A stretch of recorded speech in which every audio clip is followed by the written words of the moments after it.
sa nangangailangan. Hirap ng buhay at pagsubok man ay naranasan. Nagsumikap makaahon, hinarap lahat ng alon siya sisanay para soon. Natubong ka na mas matik, isang taong lang maghirap pero may pagsusumikap. Isa din sa may pangarap na tumulong sa mahirap. Sa simpleng paraan naghahati ng kasiyahan sa mga kababayan at nahihirapan. Hatid niya ay saya kasama ang munting ayuda para sa...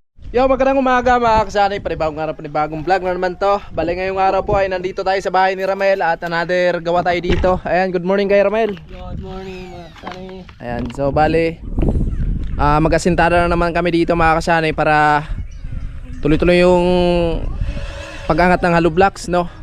Para sa ganun ay pag nandun na po tayo sa pinakamalapit sa bubong na, ayan. Kasi hindi naman magkalipil yung bubong natin dito sa pinakabahay nila. Kumbaga nakababa lang siya ng kaunti dito. Siguro hanggang dito lang po kami. Yung may biga na yan, nakatumbok lang po yung pamakuan ng ating yero, no? So abangan nyo na lang sa final mga kasani.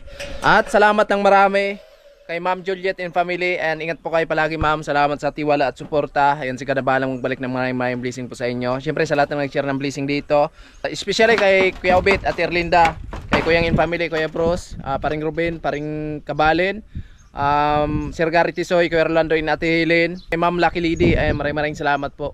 At ingatan tayo palagi mga kasanay at tuloy-tuloy tayo sa ating ginagawa dito. At samahan nyo kami sa araw na to sa ating gagawin dito sa bahay ni Ramel para matapos-tapos na po yung kusina dito, no? Ayan. Sa wakas nakaangat na yung hollow blocks natin dito. At ayun na po yung pinakapintuan natin sa kusina nila. Ang grabe, lupit talaga ng bahay ni Ramel. Malawak na tingnan mga kasanay. Dati pag wala pa to, parang maliit lang siya tingnan. Ngayon malawak na yung bahay ni Ramel. Grabe, thank you Lord sa blessing na palaging dumarating sa kanila ni Ramel, no? Yan, hindi inaasahan na magkaganito yung bahay ni Ramel. Siyempre higit sa lahat, salamat sa mga tao na ginawa niyang instrumento na tumulong sa mag-asawa, no? Grabe. Yan. So ayan, nagsukat si Ramel para sa hollow blocks mga kasani, para mag-aasintara na kami. At magang-maga si Ramel na ready na siya ng halo. So yung buhangin pala natin, mukhang kukulangin tayo mga kasani kasi 20 sako na lang po yung natira, no? Dahil ayun nga, syempre nagamit na yung iba dito. Syempre marami pa tayong kinakailangan dito na buhangin kasi kailangan pa namin mag-partition dito para sa CR, no? Kasi uunahin talaga namin yung CR mga kasani. Tapos yung safety tank, no? Ayan. So kailangan pa natin ng drum dito. At dito naman meron na tayong butas dyan para sa PVC. Abang na natin para dito sa CR, no? Yun talaga yung unahin natin kasi wala silang CR dito mga kasani. Ayan, shoutout po kay Kuya Bros, para dun sa ayan yung bowl nila dito na magagamit sa CR. Ano po. So papatuloy namin yung gagawin namin dito. Ayan, nandito sila, si Inday, tapos si Tere mga kasani. Ayan. Good morning Ter. Good morning mga kasani. Ano yung lulutuin mo Ter? Oy, Yan, gawa tayong banana french fries. bakit umiyak ka? Hinaway ka ni Ramel? Yung usok na Yung usok. Grabe yung usok. Lupit yung isnaka namin mga kasani. At ang malupit mga kasani, pangulam namin sa pananghalian, ayan na po, native na manok. Iba talaga si Ramel pala pag nagalit. Pinaghandaan talaga. Sana palagi galit si Ramil. Ha? Sana palaging galit para Iba talaga pag nagalit si Ramel, ah. Dapat kailangan Ter, lagi mong awayin si Ramel para laging galit tapos katay ng manok. Bukas ulit. Bukas ulit. Apo. Ganyan pala ang gagawin, no? Banana fries. Oo, marami talagang Hilaw. magagawa ng banana. Iba talaga pag may tinanim sa bukid, no? Meron talagang makukuha. Oo, Libre. libre talaga. Apo.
Ay po, malupit yung isnaka namin mga kasanay. Talaga naman si Tire.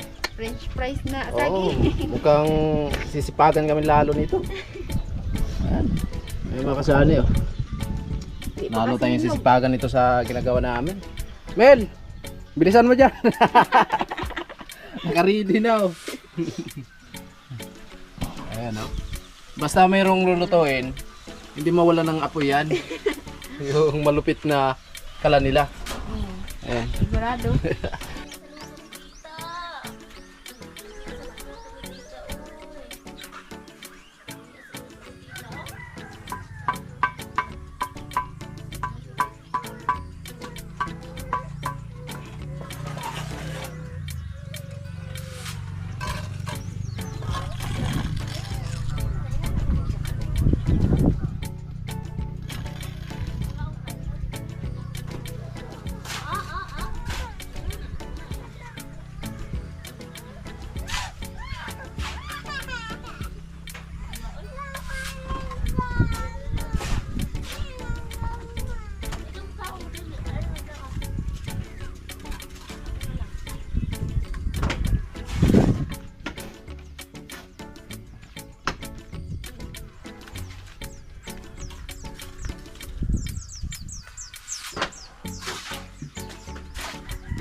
Ay mga kasani, at nag-ready na naman si Ramel para sa another halo namin para sa asintada mga kasani. Ayan po. Ayan. Bali pangalawang halo yan mga kasani, pangalawang halo sa umaga. Ayan. Bali tagi isang sako lang muna yung halo namin para hindi tayo matuyuan ng halo mga kasani, kasi alam nyo naman na kami lang dalawa ni Ramel yung gumagawa dito.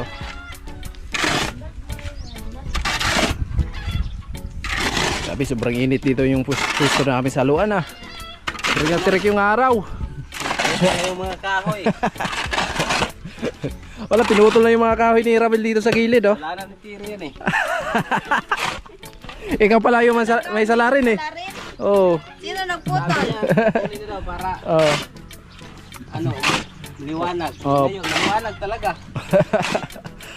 Para walang harang sa ako no. Sa bahay. Kaso lang, napakainit na dito mga kasani. Dati hindi naman to ganito eh. Nung nandito pa yung kahoy. Kaso delikado kasi pag lumaki yung puno ng kahoy na yun. Kasi malapit lang dito sa bahay ni Ramel. Baka mamaya eh, alam nyo naman, pag bagyo dito sa amin, napakalakas talaga. Tapos una, yung mga sanga-sanga ng kahoy, hindi natin maiwasan, dito babagsak sa bahay nila. Kaya mas maigi, maliit pa lang, tutuli na. Yung doon nga sa amin mga kasani, kasi meron pong mahaba na nyug doon, na katapat doon sa kusina namin. Nagta-timing kami kung kailan pupunta yung may-ari. Kasi sasabihan namin na kung pwede putulin namin yung puno ng nyug. Kasi delikado yun eh. Yun na. Ready na mga kasani. At bali nakapatong na po kami ng 1, 2, 3, 4, 5, 6. 6 na patong na. 6 na patong na po ito. 6 na patong pa lang. So syempre magkakaroon po tayo ng bintana dito. So dito mga kasani, may bintana na to, no? At dito naman sa lababo po, magkakaroon din tayo ng bintana dito. Pahaba. 40 yung taas niya, tapos 1 meter yung pahaba niya. So abangan na lang po mga kasani, kasi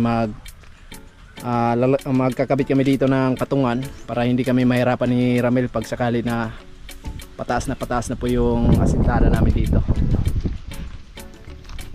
Ayun na, minikos-mikos na ni Tere oh. Mapalaban kami nito mga kasani. Parang gusto namin pumasok kahit linggo ah. Pag ganito palagi yung merienda mga kasani. Oh. Palagi tayo nagdadala ng power bank para sa ganun po pag walang kuryente, matik meron tayong backup.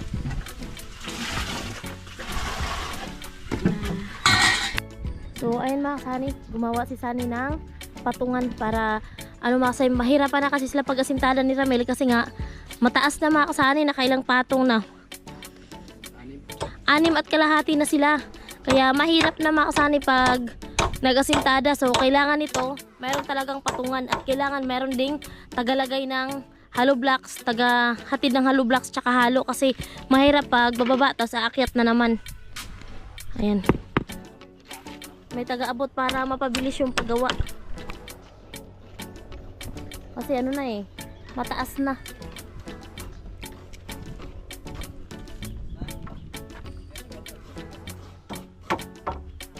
Ayan. Sobra kaming nagpapasalamat unang-una sa mahal na Panginoon at pangalawa sa lahat ng mga sponsor na nag-share ng blessings para review sa bahay ni Ramil. So, malayo na yung narating natin mga kasani dito sa bahay ni Ramil. Malayo na at medyo malapit na kasi medyo malapit na matapos.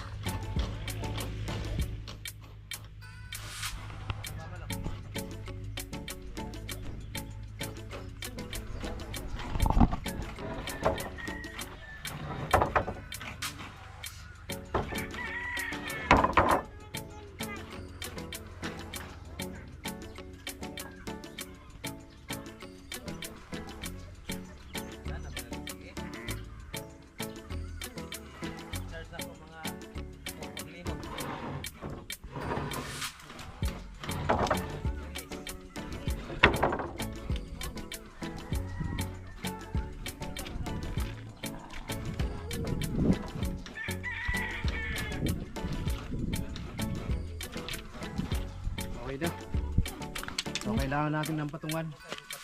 Kasi magkakaroon tayo ng bintana dito mga kasani. Siyempre, pataas na po yun. So ay mga kasani, bari na ulit si Sani para kapitan ng bakal.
Yan, mag-aayos si Sani ng tansi para sa mamaya sa guide ulit mga kasani sa tansi guide sa hollow blocks. At si Ramil naman busy sa pag ng bakal, kasi maglalagay na naman ng bakal mga kasani bago magpatong ulit.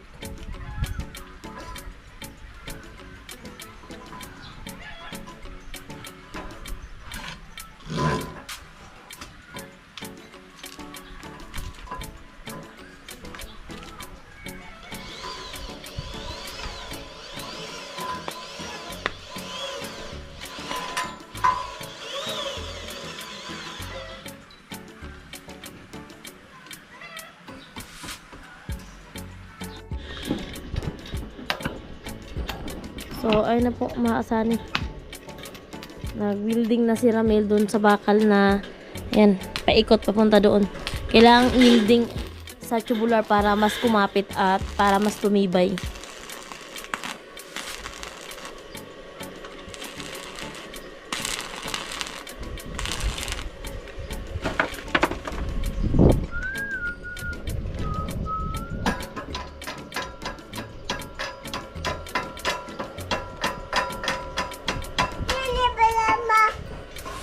Dito.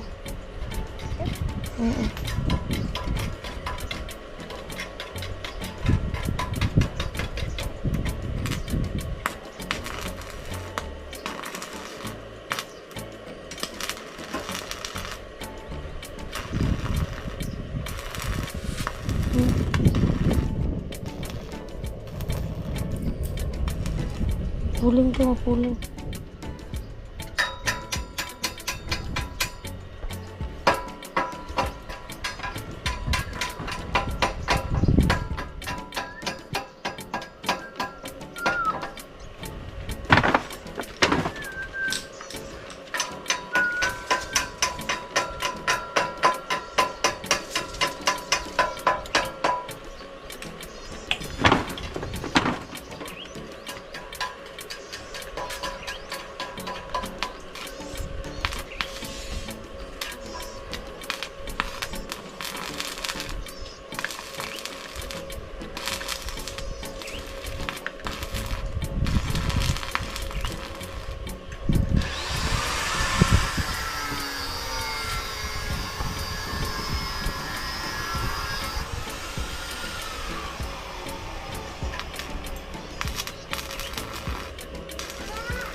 masisipag na Team Sunny. Team Burias.